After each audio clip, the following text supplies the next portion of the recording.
well, I can't say only. I'm mostly focused on this country because I have to worry about my family and the things that affect me directly.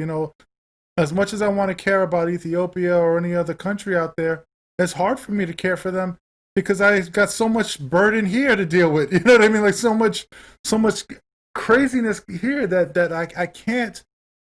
I mean, I guess I can listen and see some of the stuff, but it's like, okay, that's secondary to what I'm having problems with, and I feel ashamed of that too, because I want to care more for other countries and everything else.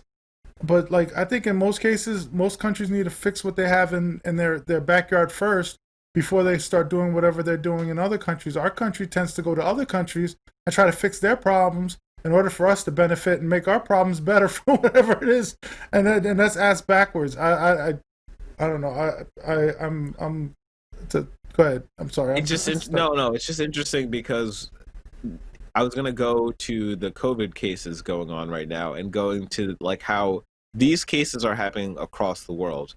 So I believe I don't. I could actually look at Ethiopia's numbers while we wait here, Yeah. um, but we're having 90,000 people. Let's see, It says something about 110,000 new cases and 90,000 people hospitalized it on says something about Thursday. this says something about doubling, like the COVID cases are going to double soon. So Well, yeah, they're running out of hospital beds. They're right. putting people outside again, I outside know. of hospitals. But it's complacency with us. We've gotten complacent with COVID. Nobody's really scared anymore. I feel more people are trying to they're like, oh, well, at this point, I'm going to get it. So it doesn't really matter. I have people on Facebook telling me that there's no such thing. It's like, well, it's been 9 months. This thing is fake. I'm like, what? Just because you might not have experienced a direct interaction with it.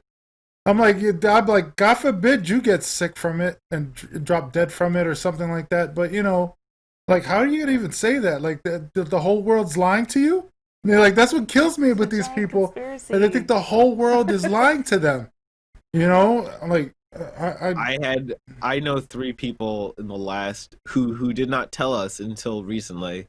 They said they basically had COVID for the last 2 weeks, and I had three people who told me that. Well, not me personally, but told everyone. And I'm like, holy shit!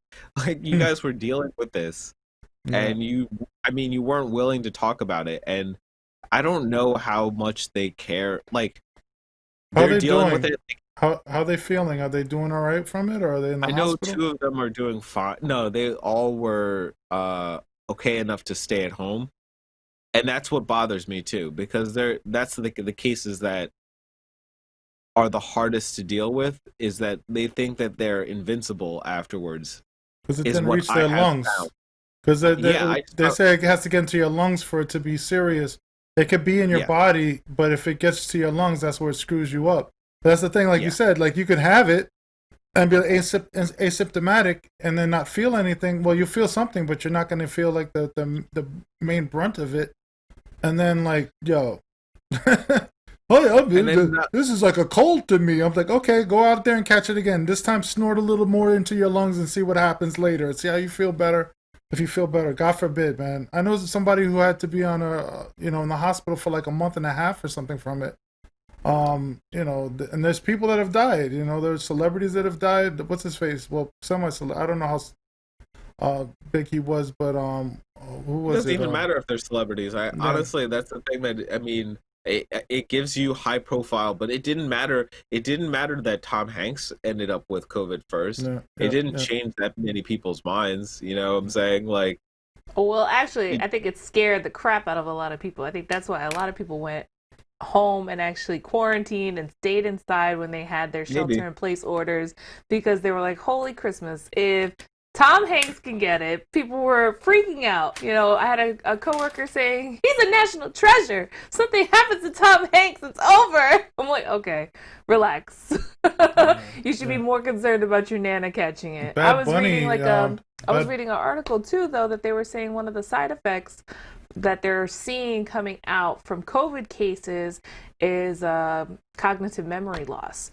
And they're not Yeah. sure if it's associated directly with just because a majority of older people are getting it, if it's not just because of older people getting it, or if it is a real sign of a real side effect of catching COVID. I mean, we already had to deal with blatant stupidity becoming rampant within people. Now we've got to figure out that they can't remember everything.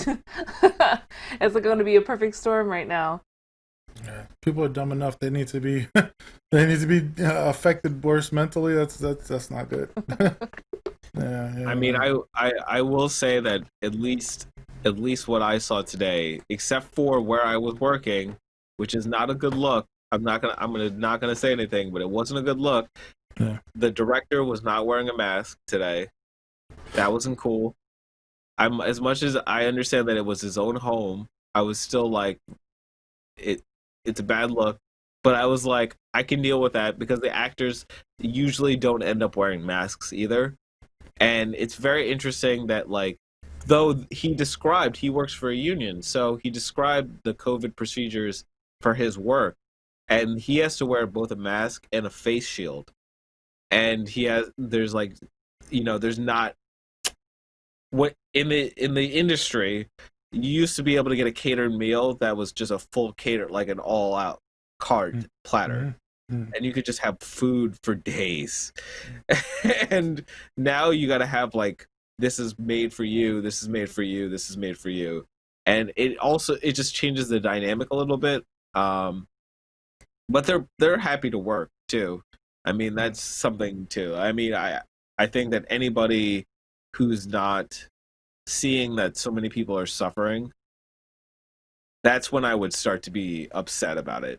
But it's more like, I wish everybody else, though, I saw today was wearing a mask, though, which I cannot say usually. Out here, people don't wear a mask. Yeah. And I don't.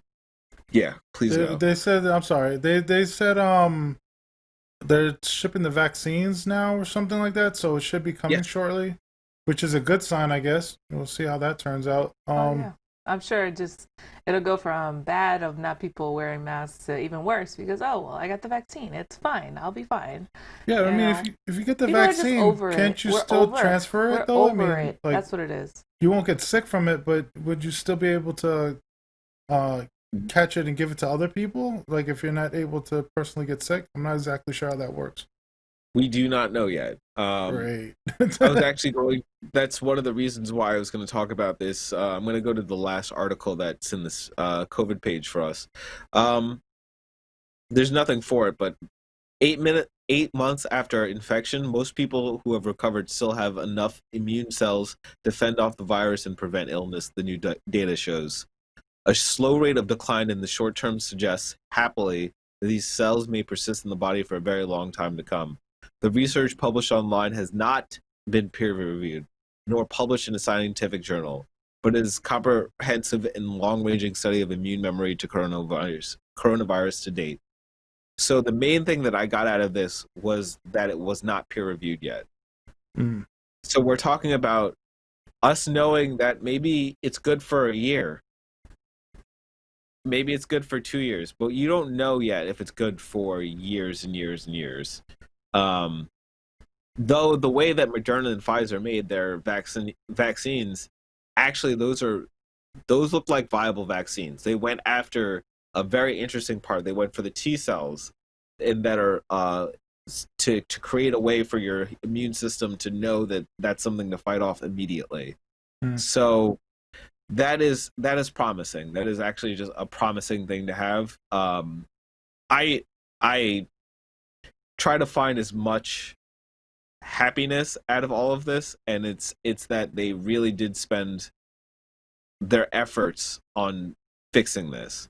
Like, this will fix the problem in 3 years. Yeah. 3 to 5 years, people will have that. They'll just get that vaccine and it'll just be done with. They may not have to get it repeatedly. You might somebody will make a better vaccine in a couple of years and they'll get it as a kid. That'll be fine. It's just that we're living in a time where we're living in special times, and we're trying to figure out what is going to work for us, and 2020 we has been don't know crazy. how to. I mean, I have a great question for you. How do you feel about what Mayor de Blasio just did? I know it doesn't affect you because New Jersey has actually not wanted to open up schools at all, because the union itself has not wanted to open up schools.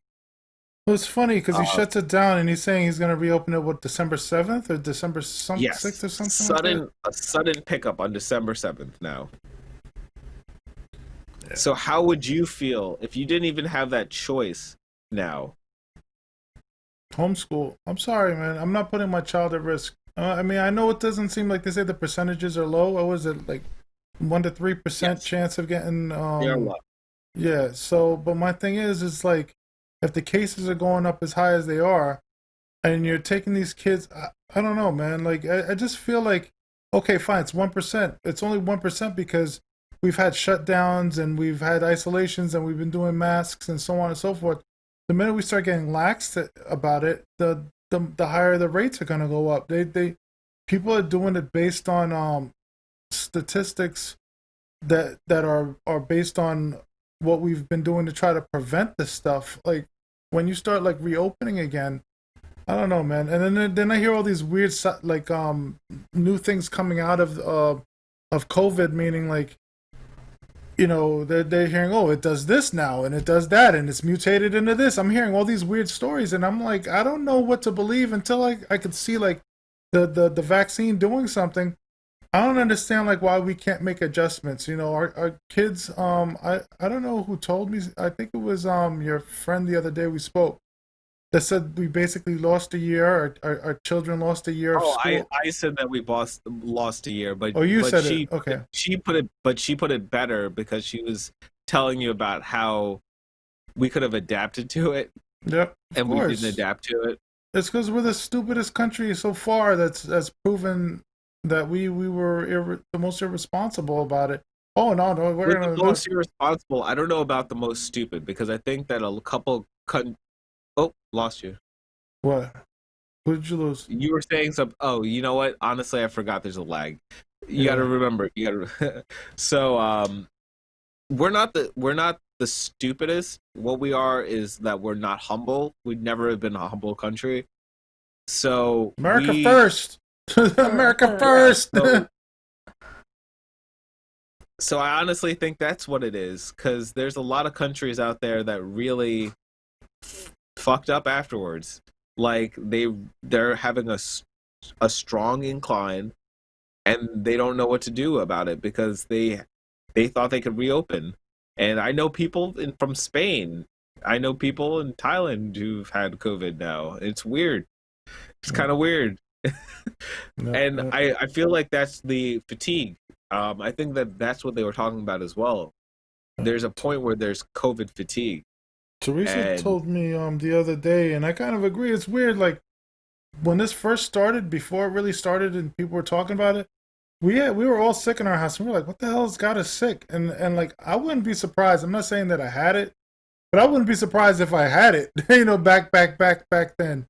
Like what was in January or December? Yeah, I think it was just the flu, probably. It might have been just the flu, but it's just like. But we want to believe that, But and a lot of people want to believe that because they got sick around that time. But that was during flu season. Yeah. But I think when it comes down to the schools, it's that our country does not want to give another shutdown where we have to pay people to stay home. That's literally what it is. They don't want to pay people to stay home.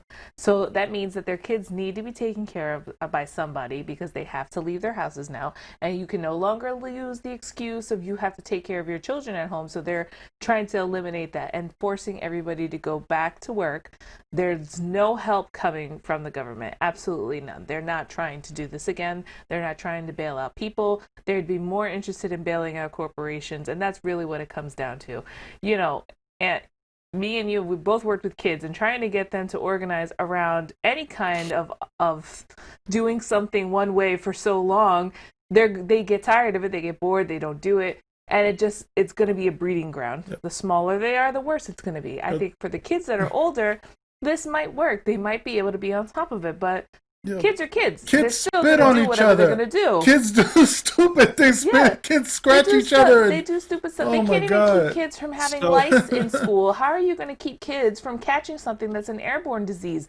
They can't keep the kids from getting next to each other for lice. Like, it's just going to be a complete shit show. And, and I feel bad because me and Rob are both in a situation where we can stay home and we do have the opportunity to, if it was push come to shove, we would homeschool if we had to go there because of that, because we don't want to put our child. And I feel bad because there are people in situations, single parents, stuff like that, that they need, to go back to work. They need to survive. And our country's not doing anything for them. They're not doing anything. They don't care. You're not a corporation. I don't need to bail you out. And that's their whole idea. We gave you money. You should have taken advantage of it then. Now, who gives a fuck? You've got to go back to work. We need our groceries or whatever else that you've been working, that you had to do. We need you to go back to work. They don't care about your kids. They don't care about your kids. They don't care. And that's what it really comes down. One of the interesting things is to evaluate what de Blasio has authority over. So de Blasio does not have authority over indoor dining in the city, any of those kind of factors. And literally, he's been getting a lot of shit for like not being able to control other people in indoor dining situations, all of that stuff. But that's all Cuomo. So did you see the what's very stickers with Cuomo? The Cuomo's face stickers where he's looking into people's like windows. There's a sticker that they have that they put on windows where it's like Cuomo's top of his thing looking like this into people's houses. Oh my God, yo! I don't know if you've seen it or not, but let me see if I can find it. Man. I will. Yeah, I'll put it up. Oh my God, yo! But they don't care. They don't care about what's happening to people. They're getting pressure. Governors are getting pressure. Mayors are getting pressure to push people back into the workforce. Our economy can't support it because they don't want to try to help the people. They don't want to help us. They don't. There were other countries that were setting up better for their people and their population. Yes, they're having a resurgence in some of them, but then there was a lot of them that they were taking better care of their citizens. You see the sticker? $10, bro. Well, you get 5 of them. Okay, all right, that's not too bad. But $10, yo, that's crazy. I had to do it. No, people are so sick of it, man. It's like, like he's looking into people's houses, like, what are you doing in there? Like, you better not be together. Look, I got nothing against it. Go ahead. Well, the thing is that he's a weird like neoliberal who really believes in weird control over state, but at the same time does not believe in anything that's a progressive policy. Like, he just believes it's too far, you're going too far. So yeah, but please keep going. No, I would make fun of Cuomo all the time. I just think that Cuomo's go. I've got no problem. The reason why people are fed up with Cuomo and de Blasio is because they're fed up with COVID. At the end of the day, they're trying to do the best that they can in a situation. Like, if you were the leader, what would you do? Well, the best thing I could do is keep people from being outside and doing this and doing that. But nobody wants to hear that. So of course he's the punching bag for the whole city. They're both the punching bags for the city. They don't want it. They have to say it and they have to do it. And everybody's pissed off about it. Oh, why are you doing this? Why are you making these restrictions? Why are you doing that? And then and they're pissed. And I understand it. I'm pissed. I don't want to be at home. I want to be outside doing things. I want to go to the movies. I want to have fun. Yeah, it's the holiday season. You want to go see the tree, right, at Rockefeller Center, which is perfect 2020 tree. We want to do like a bunch of stuff that people want to do. They want to go see the Rockettes. We get it. We get it. You had to pack away for a year, but it's like, pack it away for a year. It's a year. It's a year out of your life for you to say that you can spend the rest of your life enjoing your life. Why would you want to sacrifice it? It's jail. It's slavery. They said it was slavery or jail. Like, people said that. You know what I mean? Like, that white lady that was talking to one of the Fox News hosts, Tucker Carlson or whatever, had the nerve to say it was like slavery. I'm like, are you serious? Like the slaves used to get beaten and killed and maimed and all sorts of stuff. This is slavery to you? I'm like, I'm sorry. I just, we're all miserable, but it's like, all right, if you get locked up in jail, right? Let's say you go to jail for a year, right? Nobody wants to hear the people complaining the whole time while they're in jail. Everybody wants to do their time and get the hell out. That's what we're doing right now. We're all doing our time, and we all want to get out of this. And when it's our time, we're gonna take that little, walk out the thing, and we're gonna be happy when it's done and over with. But because everybody's in jail, you got those whiners that feel like, oh, this is not right. Why is the food so lousy here? And why is the bathroom so unclean? And like that's what it would sound. Imagine being in jail for a year and somebody saying that to you, like, oh, you'd want to kill the person, and that's what it's like. Go ahead. I'm sorry. No. But so to me, it's more like military service. That too, I guess, Jim. So with jail, most people have the idea that this person did something so wrong that they deserve whatever punishment they get. Yep. But when if you're part of a society that is also the richest and basically the easiest society to live in, you almost have to know, like, and there's a bunch of these countries, like we're one of them. We're one of probably 23 countries that are in fantastic shape, except for that the US is declining. Yeah. But we can't, it's 18 months. You're losing 18 months. And that's a hard thing to say. Like, maybe more. We don't know. Well, the more that they fuck up, the longer it is. Yes, the longer it is. And we just have to accept those things. And that's actually a growth, right? That's actually where growth comes from, is being able to say that you lost and are able to come back from that. We're all going to sit in a huddle like this for 9 months, which we've done. And then we're going to try to break out of it when we can. And because a lot of people did a lot of hard work. And I hope those people get pay raises. Like, that's the only incentive Not gonna this happen. country. Not gonna happen. You were man, I essential, wish. and you know what that essential means? It means jack shit. Essential We means ain't expendable. giving you nothing. It means expendable in this country. For real.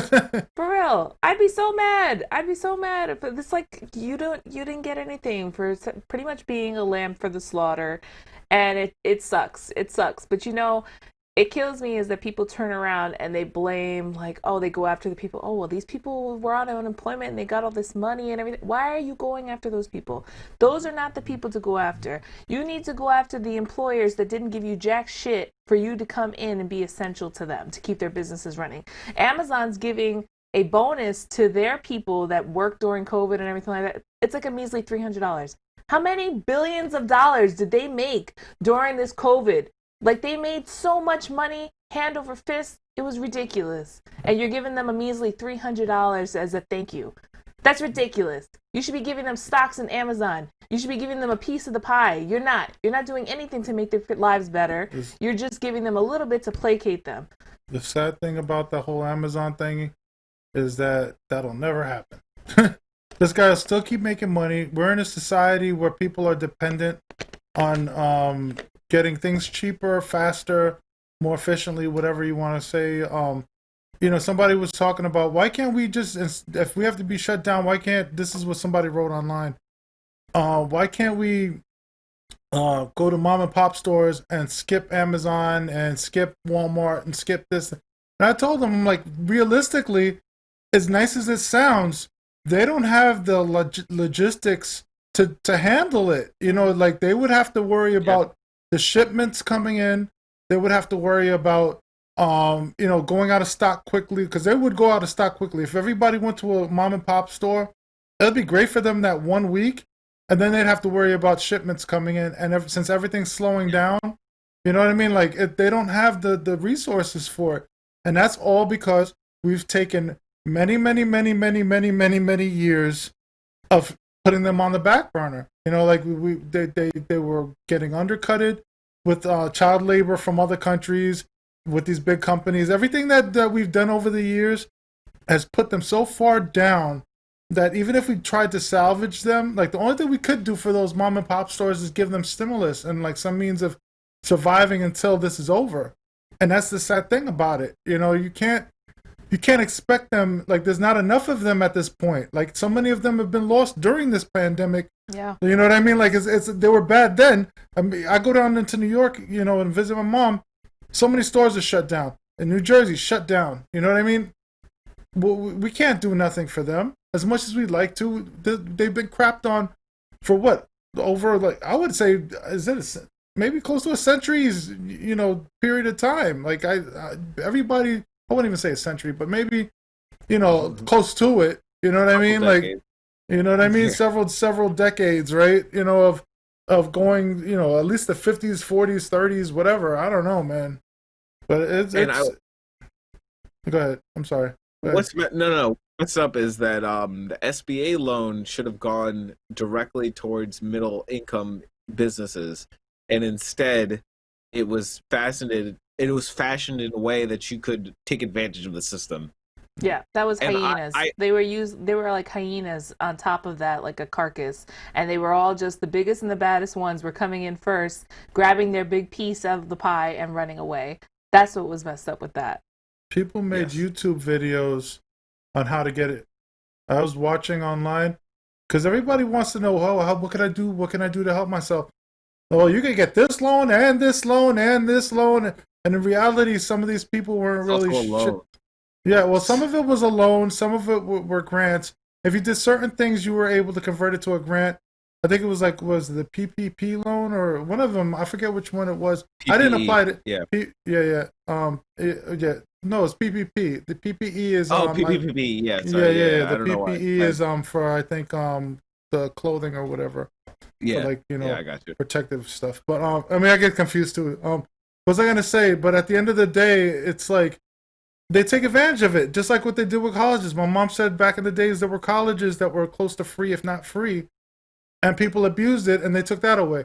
There was with medical stuff. There were churches and other people that were providing free healthcare and helping other people that got abused, and the system ate it up and decided to profit off of it. And it's funny because I was looking online the other day. They were talking about the financial situation. Now people are losing jobs from like the airlines and all these other different industries. And they said the one industry that needs a lot of people right now is the medical industry.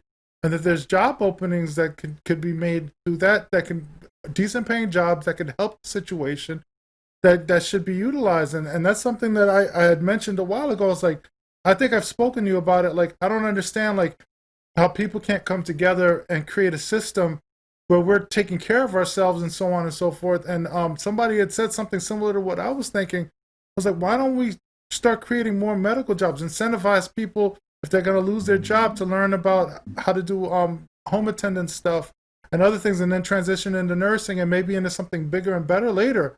But because it's really fucking expensive. No, but they said that the government, if they wanted to, because we're in such a shortage, could provide training and benefits for something like that if they really wanted to. But that's the thing, though. It's like the government doesn't want to open up the purse. You know what I'm saying? They open the purse to the wrong people. They don't want to open it up to the right people that need the jobs and the opportunities. I don't understand, like with the Green New Deal, why they don't feel like they should be repairing the streets and the infrastructure and giving people jobs doing that. There's so much we could do if they kind of like thought a little bit out the box, but they don't want to do it. That's socialism. We don't do that here. This country, that would be seen as a socialist act, and it's not. I mean, look, the thing is that there's two parts of that. It's because we also have an education system that is mired in privatization. Yep. So it is not easy to tell the country we're going to keep paying for everything. No. You know, like, because we're going to pay these education firms basically money. And that's a tough sell for people. No. I don't think that's correct. You know, I don't think that's the right way to look at the world, but I at least understand why, because I know that the education system is not set up properly.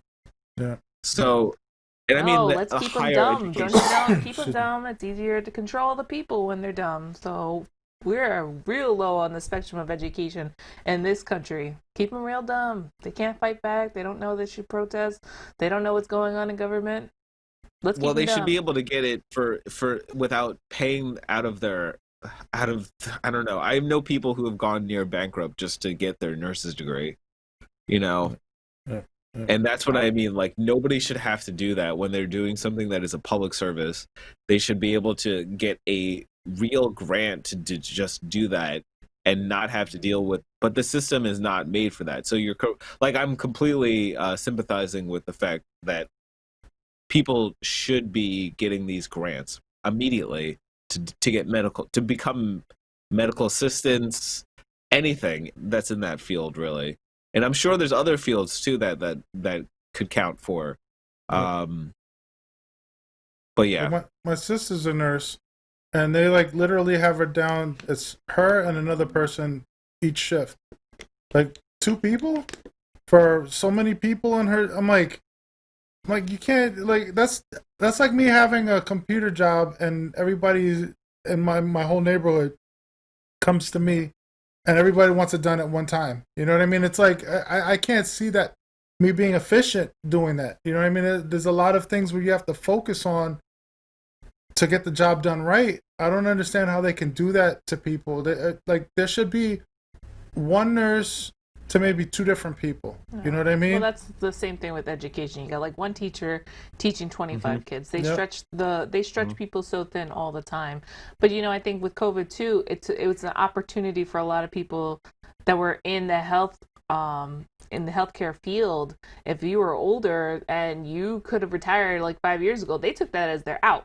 So of course there's a lot of openings I think too, and it comes from people being like retiring. They're like, okay, that's enough. I'm not going in during this pandemic. People don't feel safe. There's overwhelming in the hospitals. And that becomes even more lax because then PPE gets stretched thin and people don't feel safe. They don't feel comfortable. They're talking about, oh, we don't have that many people. The job market doesn't look that bad now. It's not because, people are not losing their jobs. Everybody lost their job and nobody wants to go back. No one feels safe. They don't want to go back into a situation where even like stuff like Amazon is looking for people. Yeah, okay, you killed a lot of people off in your warehouses by not providing proper protection. And a lot of these jobs that are looking for people, they're not giving any protection to anybody. It should be something that's being delved out by the government. They should be making sure that all these little essential places are getting their PPE. They're not doing that either. I mean, what's really disastrous is something that I have to acknowledge would be a great service if I was in the union for film and media. Not going to call out anything, but the productions that have been going out get they get tested every week. They get rapid testing, maybe sometimes twice a week, depending on what show it is. They get PPE. They get free shields. They have been getting stuff that should be going to medical facilities, Yep. and some of them have said it before. Excuse me. But that's very difficult to be like. In my field, people are getting resources that should not be going to them, and I understand we need media at this point. We're so used to it that like it when we hit a skid in August and September, I remember people going, I could feel them getting agitated because there was nothing to watch. And I hate to say it, this is what happens to people. I mean, that's kind of what we are. I mean, I'm a creature of it. I'm a creature of media. So yeah, after a couple months of you want shows, but they are getting resources that other medical facilities should be getting and other really important places should be getting. Well, look at And I'm not sports and sure. stuff. People lost their minds when they couldn't watch sports. Though I have to Yes. say, I think I enjoy sports now more with no audience or anything in there because it's so much more peaceful. And I think that the people that actually play the sports appreciate not having an audience either, especially like soccer, how they were getting all those racial slurs and everything like that thrown at them all the time. They don't have to deal with any of that. I feel like they can play so much better now with all of that, all those people and that negative energy. Yep. Yep.